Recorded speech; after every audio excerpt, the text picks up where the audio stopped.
Hey, good morning, Eastern Oregon, and welcome to this April 12th version of AM Live on EOA, your connection to Eastern Oregon. Glad that you're with us.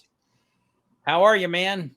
It's second Monday, and this weather sucks. Oh, my goodness. No, I had to scrape my car this morning. I thought I was just going to be able to brush it off, and no, it was frozen underneath too. No, I know. I just can't believe it. I don't think I was trying to remember. Is it like this in April ever? It snows every April, I'm pretty sure. Yeah. I don't know why everybody, we all get all up in arms about it, but I'm pretty sure it snows just about every April in Eastern Oregon, at least a little bit. Well, and I was trying to remember because that is a tendency. You kind of, when something happens late in April, is like, does it ever do this? And actually, it does every year, and you just forget. I'm pretty sure it does. Yeah. Pretty sure. Yeah. Yeah. It's ugly. It's not fun. That's for sure. So what else is going on? How you doing? I'm good. Just trucking along. Got just normal things. Let's talk about sports. Hit me with an intro. Okay, that's what I was kind of looking for, but I don't think Sorry, I'm fine. I'm not finding the sports intro, so just give it to us. All right. Let's see. EOU. Let's talk about EOU first. This weekend, they win 3 out of 4 against Corbin. 2 out of 3 of the league games. They won their 30th game of the year, which is by far the most under head coach Nicole Christian. They're a lock-in for the it's normal for there to be, see, right there. They're a lock-in for the tournament, and, this is the toughest conference in the country that they play in, and they're sitting tied for second. The polls come out tomorrow, I believe, so hopefully we move into the top 25. We should. Baseball lost 3 out of 3 to LCSC, which is arguably the best team in the country. The fourth game on Sunday got postponed due to weather. The LeGrand baseball team played Friday. That was the nice day of the weekend. That was when it was like 65. Yeah. Mind you, Saturday and Sunday, I froze my butt off out there because that wind comes off the mountain up there at EOU and just pounds you. But baseball won both their games against Ontario. They scored 14 runs in the first inning of the first game. Ontario made 7 errors. Softball won by 10-run rule both of their games this weekend on Friday. Let me see. Track and field for EOU goes to Portland this weekend. I think this weekend Benny's going to run the steeplechase, or he ran it this weekend. Uh-huh. So I haven't seen the results yet, but I'll get everybody up to date on that on the sports show today. The sports show today will have EOU senior pitcher Abby Giles. Oh, cool. TJ, what's up?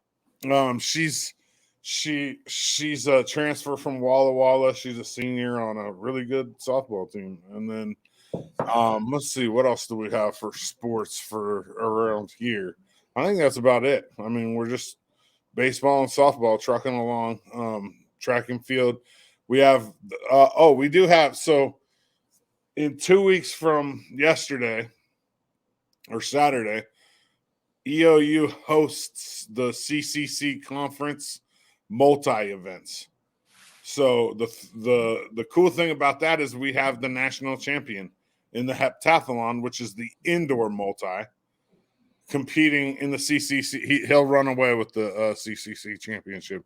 He's got the number 1 time in the country, right, or the number 1 score in the country right now for the decathlon, TJ Davis.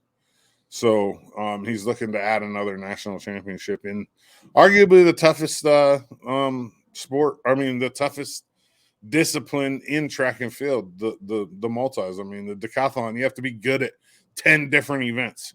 Yeah. Which is crazy. And he's an athlete. He's just, you look at him and you can totally tell he's like a athletic specimen. So, yeah, that'll be fun because that'll be the first time I get to take some pictures of track and field. I've never taken track and field pictures before. You haven't? I'm excited. No, Yeah. No, EOU only gets a couple events at home Yeah. a year, and with Right. COVID, it's been really weird. But so we're hosting the multis, which will be cool because I'll be able to like get some high jump pictures and some long jump, and I mean, anybody can take a picture running. I guess like people are just running. Like, oh, there's a picture of you running. But I'm excited to get some of the field events like shot put and Yeah. yeah, I'm excited about it, and that'll be my first.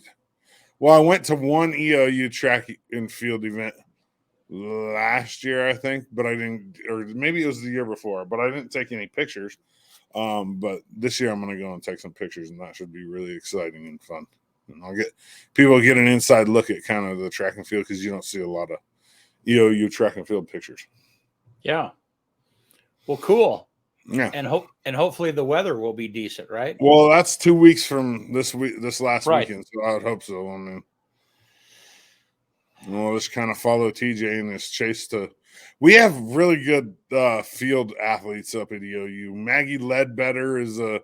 I mean, she'll be an All-American this year in the throws. There's just, EOU field events are really good. So the throwers, especially.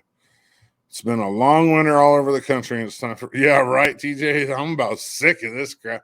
It's all right, but Laura's right. It snows every year in April. Yeah. In Eastern Maybe it's Oregon. when it gets to May. Hopefully it doesn't snow anymore. I was talking with a guy yesterday, and he said that when he was a kid here, they expected snow every Easter. I mean, there's always snow on Easter. Easter's what, this coming Sunday? Yeah. So, I mean, it was a normal thing to have snow on Easter. Snow on Halloween and snow on Easter. Yeah. I was just thinking about that. As when I was a kid, it was like it didn't matter what costume you had, you were still going to have to put a coat over it because it was going to snow, Always. Yeah. Didn't matter.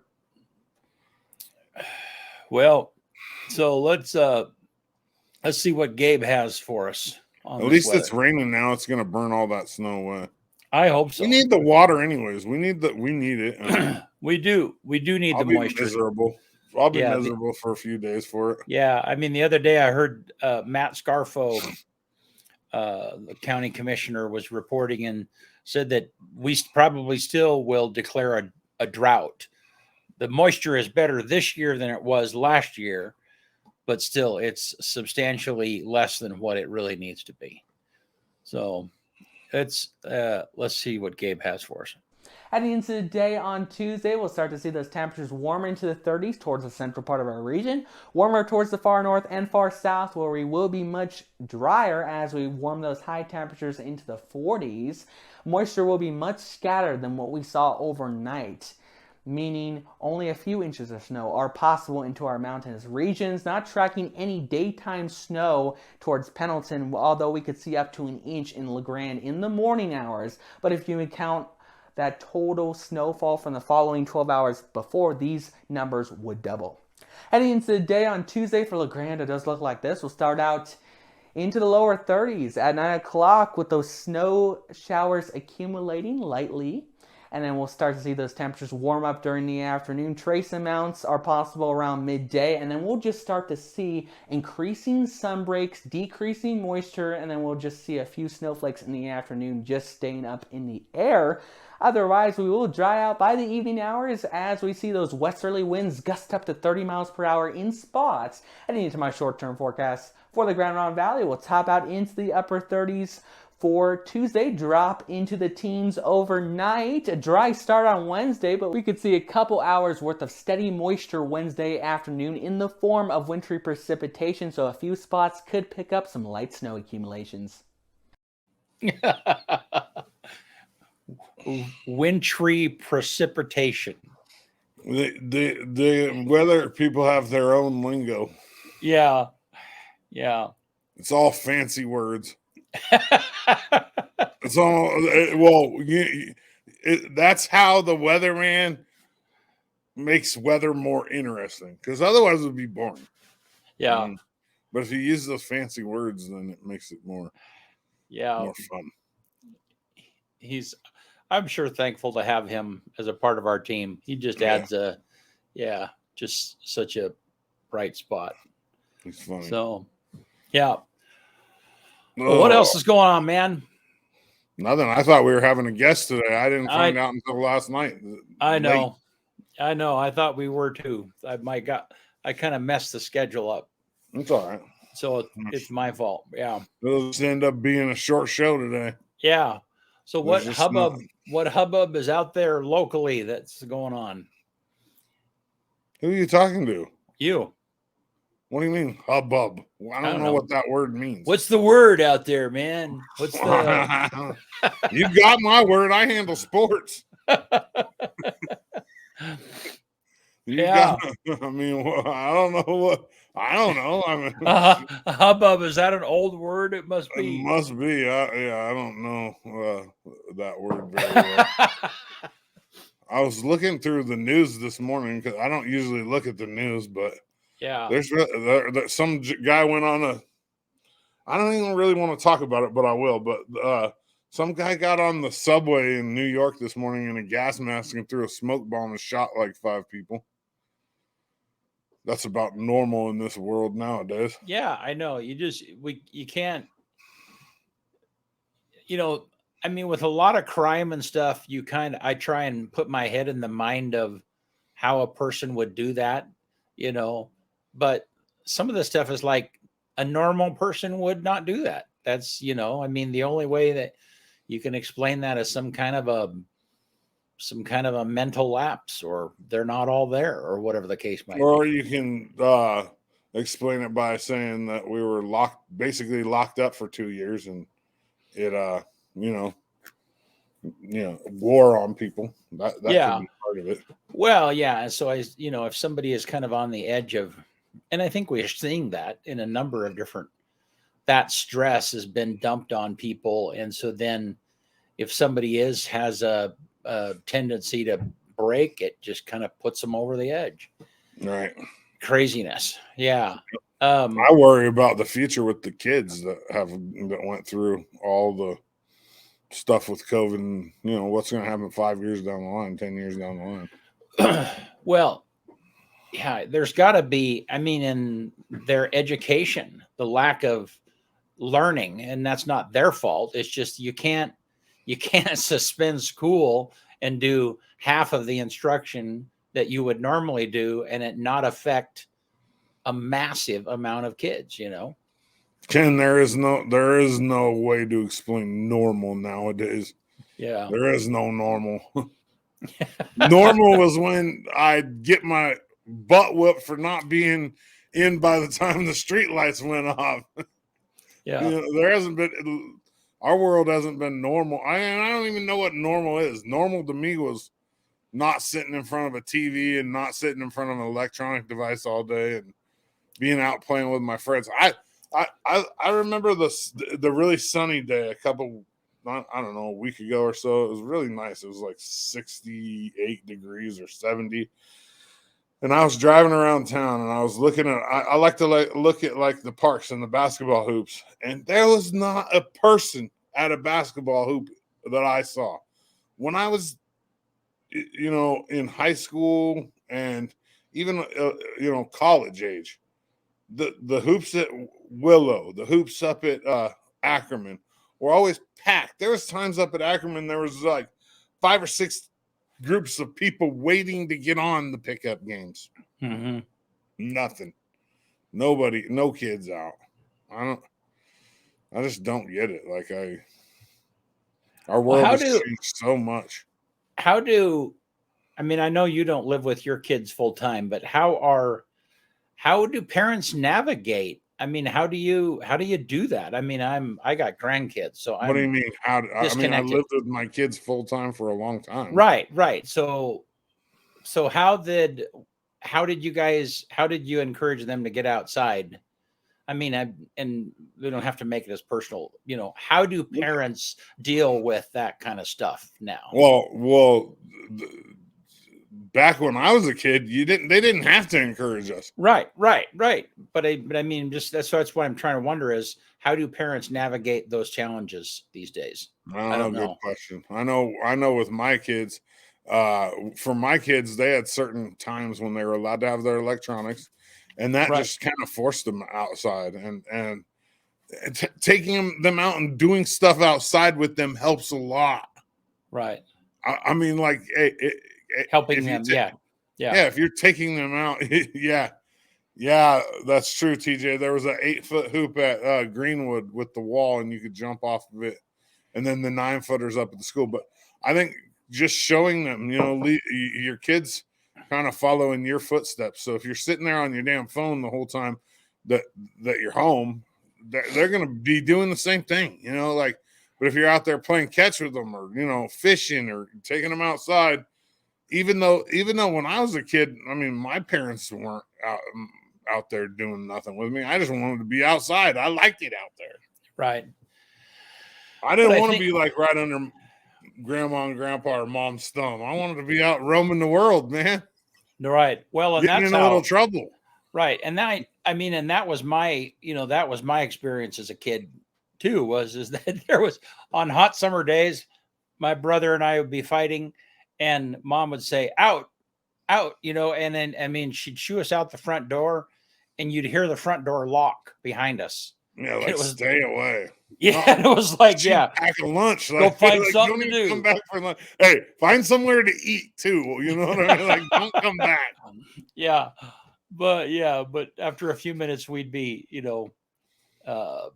figuring out something to do. But what I was getting at was, when my grandkids come over, I have to make a conscious decision to put my phone away. So I'm just saying that the kids are keying off of us, and we're adults. We're always in our phones. I mean, it's just the way life is right now. And so I think part of the problem is it's easier for parents. So like, we live in a society where both parents have to work, right? Right. Pretty much to get by, right. You need 2 incomes.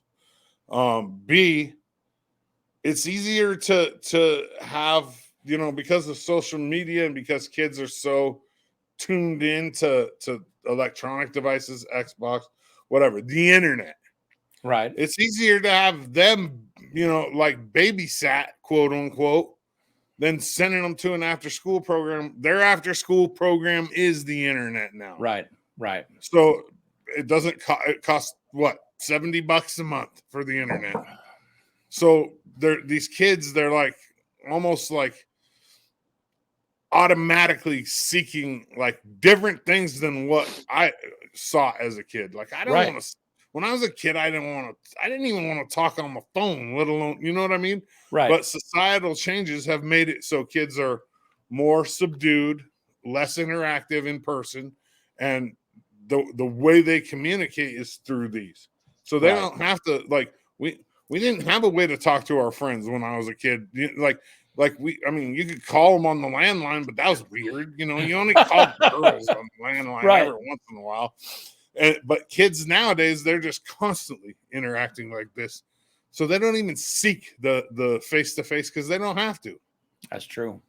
It's crazy, man. Like even my I'm not going to say my kids are perfect when it comes to it. They're pretty disciplined when it comes to their phones. They're pretty outdoorsy type kids. They like being outside playing catch and doing sports but I see it even with my own kids. Like they're sitting there like doing Snapchat.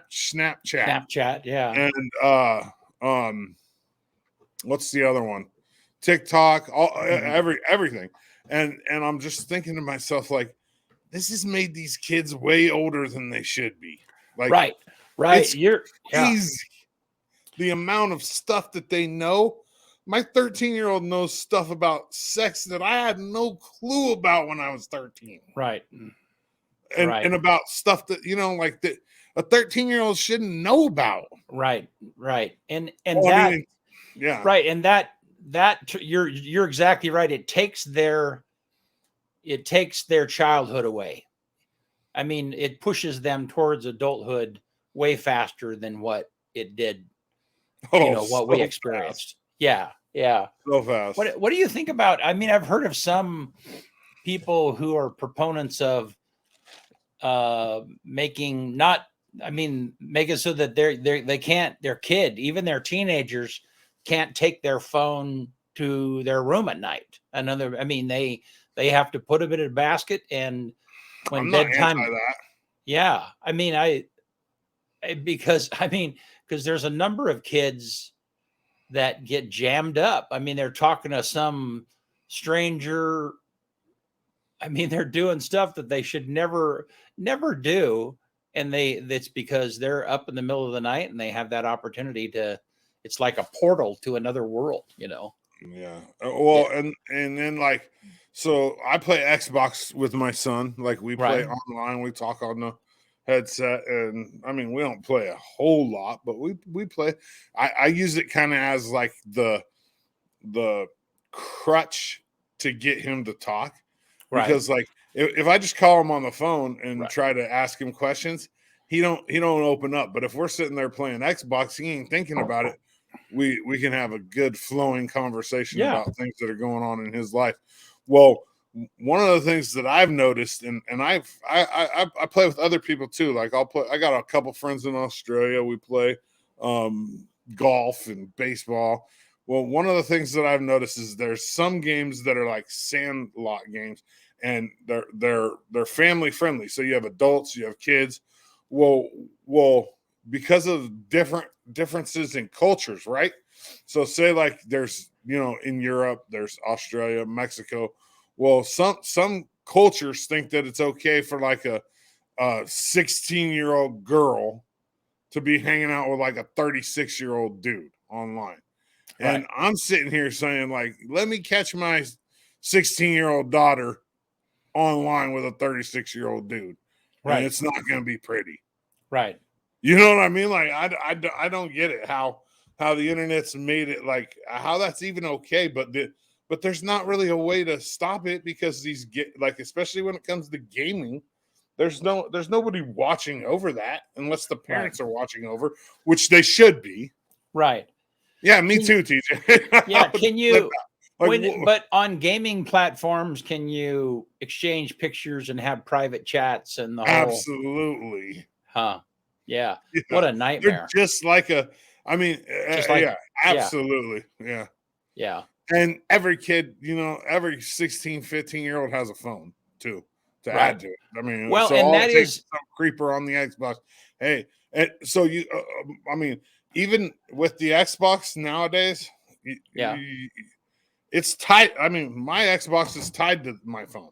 Oh, right. So I can send messages from my phone to people on Xbox. But you can also there's a camera that you can hook up to it and everything. But like it's scary, man. Like they'll find a way. Like, and it's and I mean, I can tell you that it happens here in LeGrand. I mean, I know of a case of like a 12-year-old girl locally here within the last couple of years that was sending naked pictures to some old dude somewhere on the other side of the earth. That's on the parents. It is, but it is on the parents. But the point is that they had no. I mean, it happens. As much as the parents had no idea, they weren't watching their kid close enough. But as much as you think that, nobody would fall for that. What 12-year-old would fall for that? And they do. You have an adult that's manipulating the mind of a teenager, and their judgment is not fully formed, and they just do stuff that it defies reason. So, well, I don't blame that on the kid at one bit. I blame that on parents 100%. Right. And so, it still comes down to like parents should know what their kids are doing online, period. Or they should have limitations. Shouldn't really be doing much online by themselves in my eyes. Yeah. They're 12. I mean, right. A 12-year-old should be out, kicking the ball, or you know what I mean, like not online by there. A 12-year-old shouldn't have enough time online alone to even send any naked pictures. Right. Yep. I mean, agree. in my eyes. But like, there's just this huge pressure. I mean, even now, so my oldest granddaughter is in first grade. I would love to be able to. I'd love for her to be able to have a device that I could call her and talk to her, because right now, when there is no home phone, okay, there is no landline, then I can't call. I mean, that access is just a strange limitation. And so the point being is that you have kids younger and younger that are having devices, and some of that is so that, hey, their grandparents can talk to them, whatever it might be. But then then it just morphs from there. Yeah, a first grader should not have a cell phone. No, I agree. But if I think about it, when I was in first grade, my grandparents couldn't just call me. I mean, it's not abnormal. You know what I mean? We had a landline, but my grandparent, you know what I mean? Like, yeah. I don't know. I don't know. I mean, for me, it wasn't uncommon at all to talk to my grandma when I was in elementary. I talked to her all the time, but my grandma didn't call me. Like didn't. I didn't want to. You know what I mean? You said like you want to be able to call your first grade grandkid like on a cell phone. I want to be. Yeah, I mean, if you don't live near your kids, if you don't live near your grandkids, and you're wanting to build a relationship with them, then you want to be able to. Can't you just call mom and dad and say, "Hey, put so and so on the phone"? Well, yeah, you can, but life is so complicated. I mean, like, what if both parents are working? And it's just it's complicated. Yeah. I mean, whereas when we were growing up, if you had a landline, the phone rang. I mean, there was a good chance that one of the kids were going to actually pick up the phone. So we live in a different world. We do. Yeah, it's kind of crazy. I think there's a lot, and I'm not perfect by any means, but I think there's a lot of failure for our kids right now. Like, we're failing. Our generation is failing their kids in the sense that we're not supervising them well enough. We've let things be too loose. Things are too loose, man. Things are too there's not enough rules.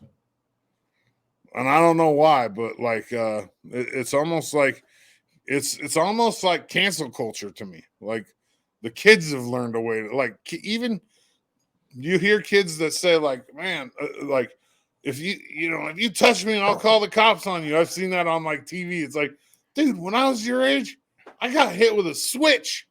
Right. Like, I had to pick a switch off of a tree. Right.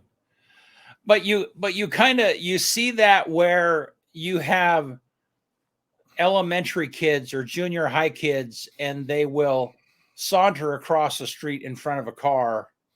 Yeah, they need to get their ass whooped. Right. They do, but it's like, how mentally did you get yourself to the place where you could just challenge authority? I mean, that kind of boggles.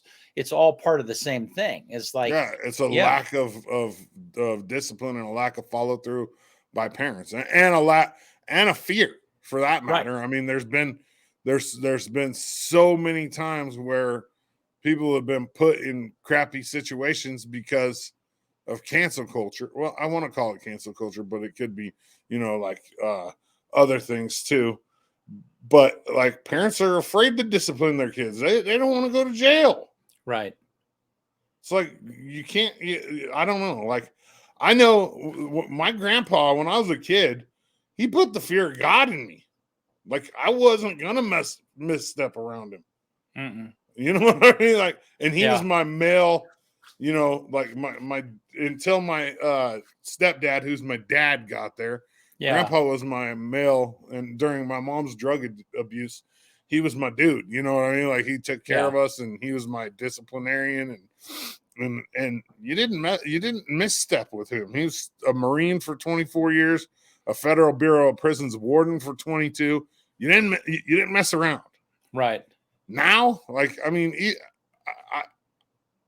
kids are just like, what are you gonna do? The way Right, they talk to their parents, and oh man. Right, but it's funny that even in my family, as close as we all are, kids will just naturally push whatever it might be, you know. I mean, and so I mean, there's been so when the grandkids come to our house, you know, I mean, early on we had the conversation like, you don't tell me no. I don't care who you are. You know, I mean, you know, you're in my house, you know, I'm your grandparent. And I've had those similar discussions when I'm at their house too. It's like you clearly do not understand who I am, you know, but that and so just the point being is that it takes a certain amount of old fashioned. That's old fashioned, man. That's not, I mean, and being old fashioned is not cool. I mean, in our world. No. So, I don't remember ever like so like for my kids they know better than to misspeak to their grandparents. right. And it's not because of the grandparents, it's because of me, it's because of the parents. Right. We've instilled in them like, hey, they're your grandparents, they're your elders, you don't disrespect them, you don't talk. And like they just don't. I mean, I've never heard my parents or her parents say, hey, your kids were disrespectful to me, or they don't listen to me. It's like, when you're there, here's the rules. Yeah. Break, you know what I mean? Like, and then I think sometimes what parents don't do is give their kids an out. Like, we've always told, like, I've always told my kids, and I think I've said this before, is you can act a fool at home. Out right. there, be respectful and be a good human being. If you need to get something out, do it, you know, at home where it's safe. Yeah. Right. And it's always been like that. And there, most of the time, you know, it's like a work through instead of a repercussion for acting out at home. It's like, hey, like, what's really going on? Let's try to get to that. Let's not try to get to that out there, though, where, you know, you could end up hurting somebody or yourself, or you could put a bad taste in somebody's mouth, or you could make yourself look like an idiot, or, you know what I mean? Like, so it's like at home, at least we can work towards that, you know, what the root cause is, and you're not embarrassing yourself, not embarrassing the family or whatever it, you know, it is. TJ says his grandpa was irrigating the backyard. He was back there excited to see him. All I heard was, get the heck out of here. Yeah, right? That's so true. And then Bud says military draft stopped, built the discipline in men, and now women lost respect. Yeah, there's just not. Yeah, that is true, Bud. There's a lot less people in the that have military experience nowadays, so they didn't get the discipline. You know what I mean? Like, your generation had more people in the military. The generation before that had more, you know, like Jordan says she highly recommends Loving Our Kids on Purpose by Danny Silk. It's an amazing book on cultivating a respectful, loving relationship with your child. It's based on love and logic. Cool. Hopefully that respectful, loving relationship isn't a mutual, like an equal relationship, because it never should be.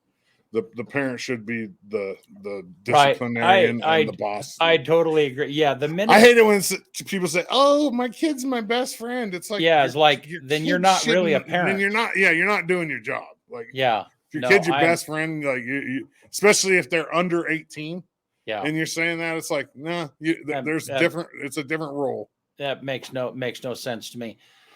One thing I was thinking that is a little challenging is that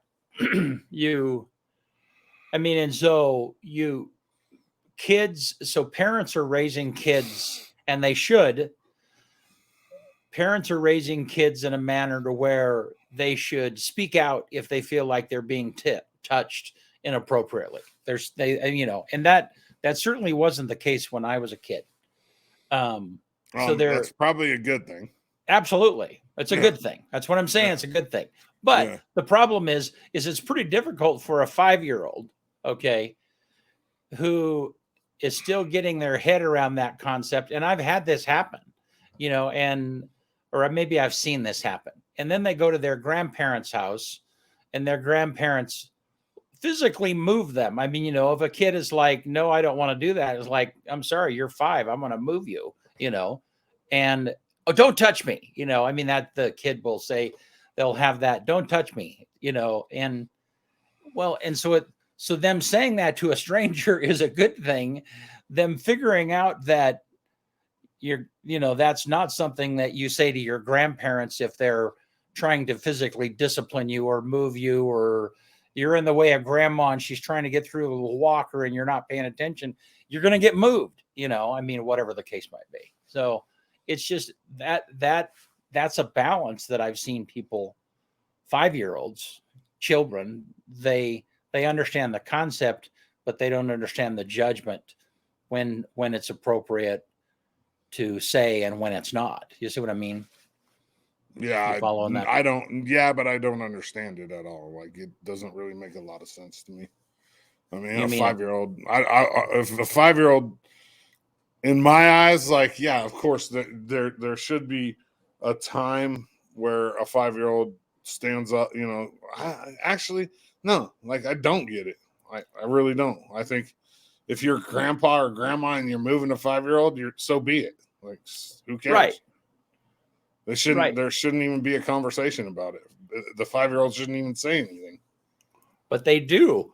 Oh, I mean, yeah. Too bad. Yeah. No, I agree. I mean, I agree. But it's a point of awkwardness, and if you haven't experienced it, you will at some point. Yeah. Yeah. I have not experienced it. Yeah. No. Well, I mean, I have a niece that's 2. And she'll be 5 soon. I grab her all the time. She'll be running around, snatch her up. Right, but that's not. Yeah, but if you're, I mean, it happens if you don't have grandparents that are around you all the time, or people that are around you all the time. I mean, some of my grandkids I only see, 3 or 4 times a year. So, and I've not experienced that with them, but it's just. I'm trying to put myself in like the situation where with my grandparents, I mean, there was no questions at all as a kid. If grandpa was going to, even if grandpa was going to spank our butt, like, we didn't question that. He's grandpa. No. And I've had that.